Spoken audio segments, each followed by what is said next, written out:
Hello everyone, welcome to the channel. Today I thought I'd take another request from a viewer that I continue on with Fantastic Four review of the Marvel Omnibus of Fantastic Four. So here is Fantastic Four Omnibus Volume 2.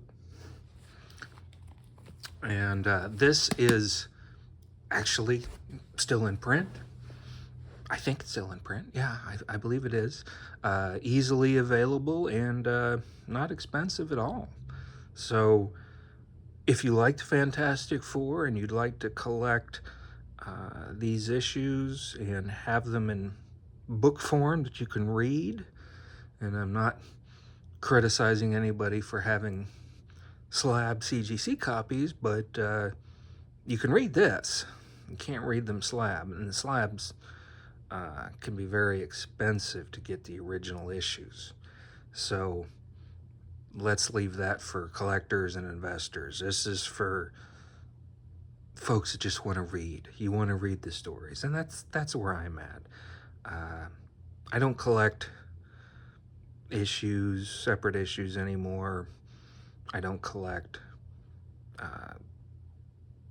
slabbed and graded issues. I'm just interested in the stories and I want to be able to read them. So these omnibuses have been a godsend for me. And they look nice on your shelf. So here's volume 2.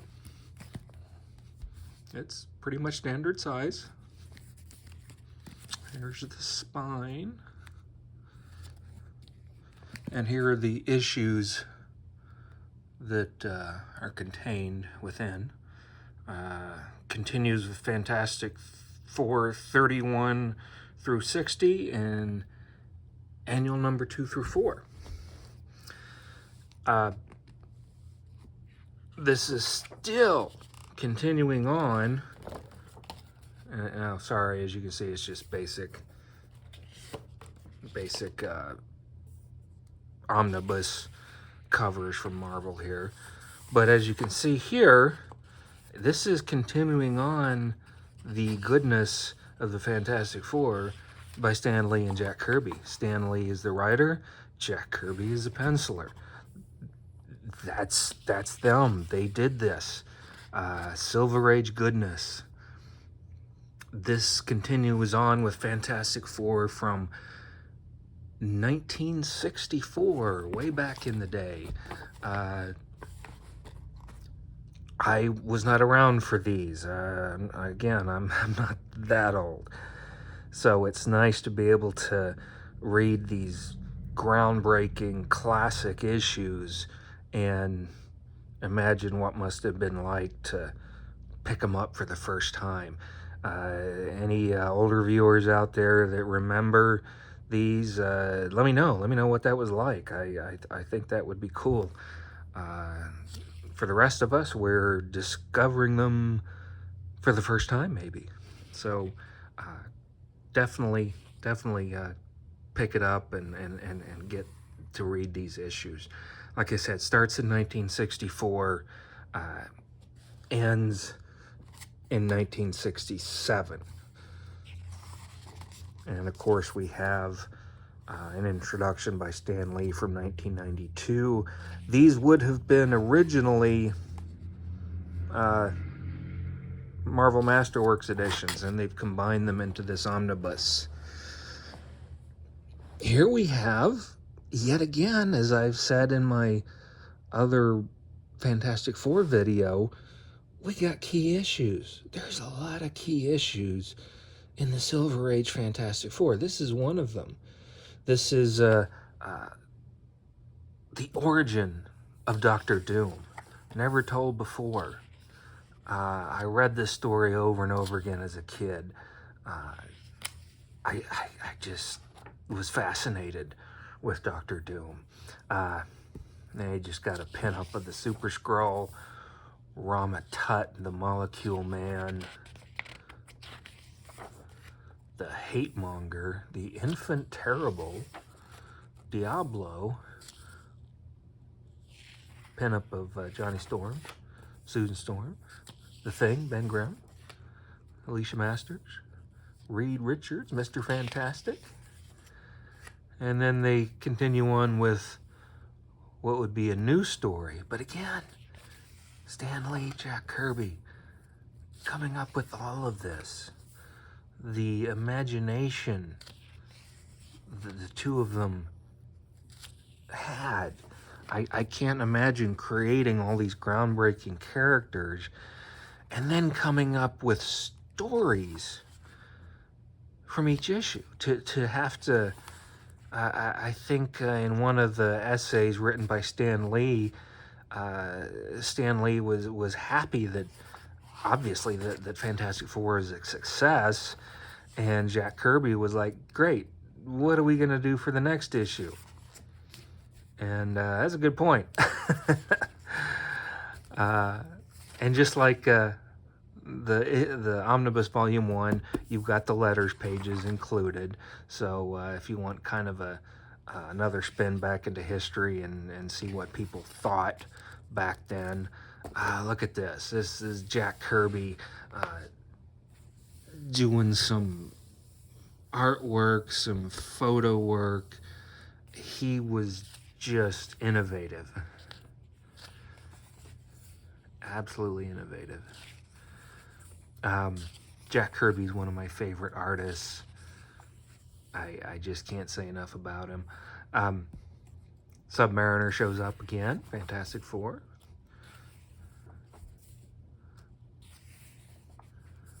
Let's see.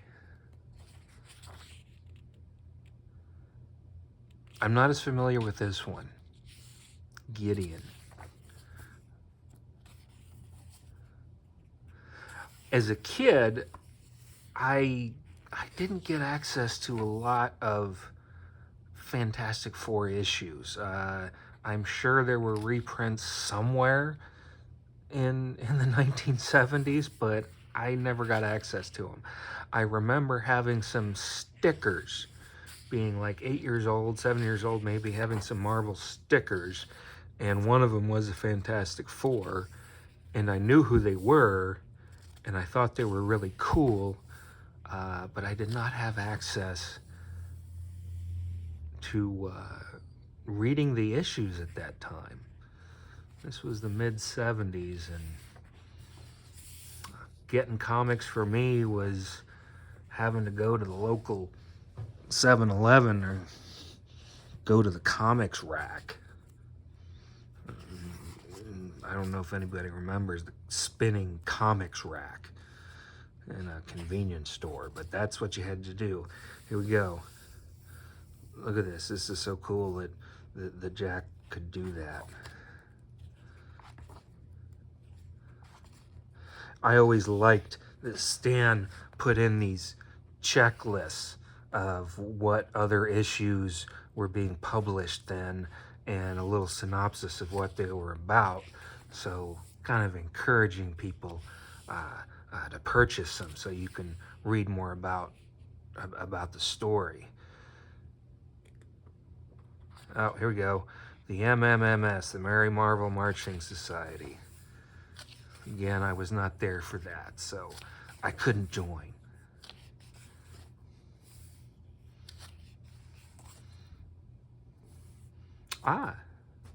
Daredevil. Fantastic Four gets to work with Daredevil. Here we go again. More photo art combined with Jack's art. It's just so cool. And it's cool that Daredevil got to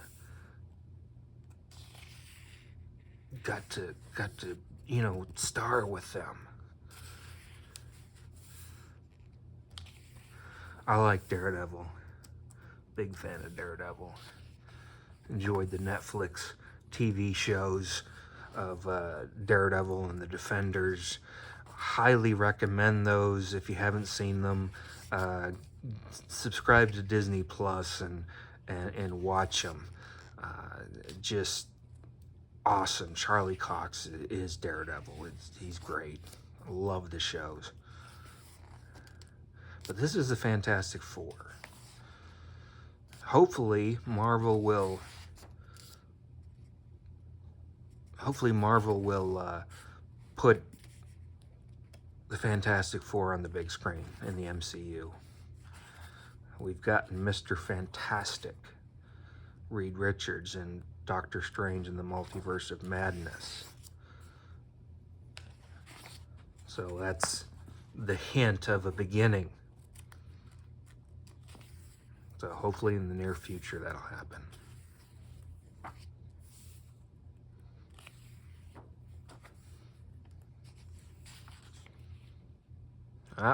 Annual.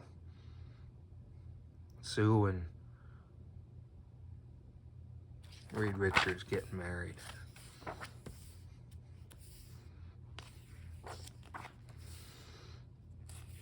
And what I liked about the Fantastic Four, as I said in my previous video, they were a family. They were superheroes that were a family, had family problems, and had drama. It wasn't perfect. They, you know, they weren't, you know, I don't know, like an almost godlike superhero like Superman. And I like Superman. But Marvel just introduced a more down-to-earth type of superhero with the Fantastic Four and the rest of their superheroes. Here we go. Black Bolt. Key issue right here. Look at that. We also got to see the Black Bolt in action in Doctor Strange, the Multiverse of Madness. Will we see him again? I hope so. He was awesome. I'd like to see more of him too.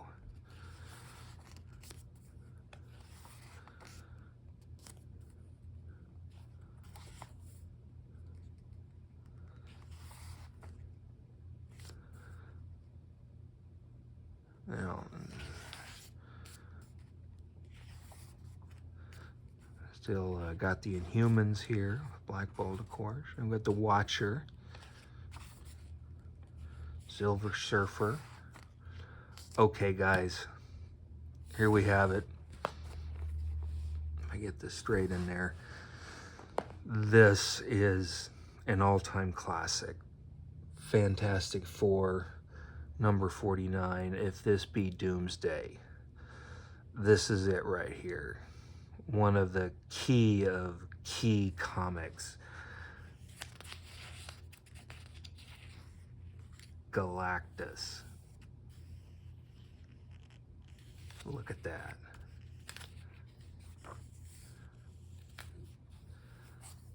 I'm glad I can read the story. Boy, to have the actual issue, yeah, that'd be incredible too. I'm told this is I don't know if it's a key issue, but it's a sought after issue. I guess because of the brown, it's apparently difficult to get in a high grade for those that collect the slab comics.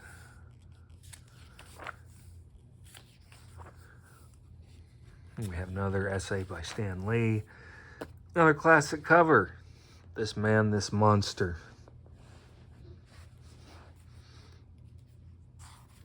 Like I said, I'm amazed that Stan and Jack. You know what? I remember. You know what? I take it back. I do remember reading some of these issues. You know, my memory fails me, but this time I remember this. I remember this splash page from when I was a kid. So I at least read that issue. I read a few of them then. So I'm wrong. Here we go again. Another key issue. The very first appearance of the Black Panther. Wow. And here it is, 21st century, and we have the Black Panther with us still. Who knew? Who knew?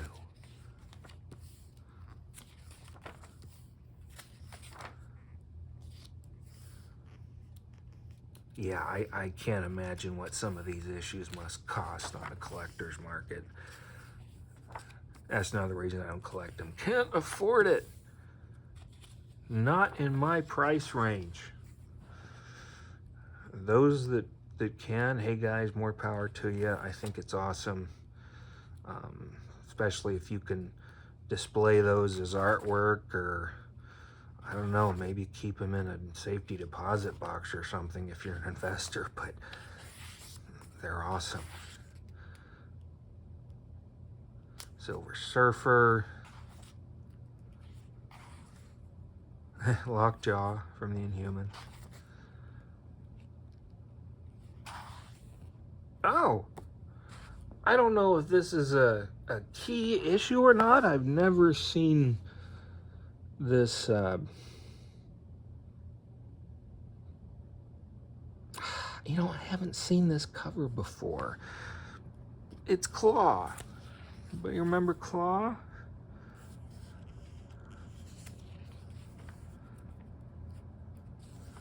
I remember Claw. He's been in the Marvel Cinematic Universe too.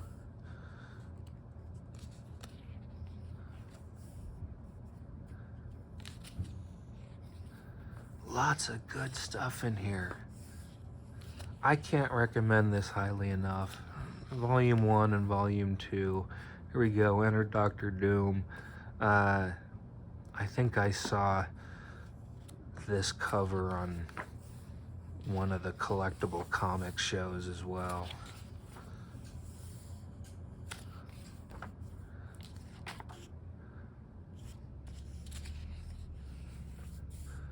Anyone remember the cartoon? I remember the... Well, I guess, did they have a cartoon in the 60s? I'm not sure. I know they had one in the 70s. I know that they replaced Johnny Storm with Herbie the Robot, because they were afraid kids might set themselves on fire or something to copy Johnny Storm. So, you know, probably had a point. But it wasn't the Fantastic Four completely. But anyway, here in the comics, we can experience the history right here. Doctor Doom is definitely one of my favorite villains. I'm glad we get to read a lot of him in these issues. And here we have some of the extras. This is from Not Brand Ech. This is a Silver Age satire magazine, so this is all comedy and spoof. If you like that sort of thing. To me, I find it kind of silly, but maybe that's your thing. More essays, lots of essays. Here we have, this is the initial character design for the Black Panther. I'm glad they didn't do that. I'm glad they went with what they did. House ad for the Black Panther's debut. Original art by Jack Kirby. Some more house ads. I think these are reprints. Reprint issues. Lots of them. Lots and lots of them. And that's it. So, kind of light on the extras side. Kind of light. But it's got some interesting things like Black Panther's original costume design. So, who knew? This is a fun book. I mean, it's a keeper. You if you're a Fantastic Four fan at all, if you're a Stan Lee, Jack Kirby fan, this one's a no-brainer. So, I hope if you don't have it, you can pick yourself up a copy. Like I said, it's still available out there. It's not expensive. Highly recommended. Highly recommended. So thank you for watching. I appreciate your time, and I'll see you again real soon. Thanks. Bye.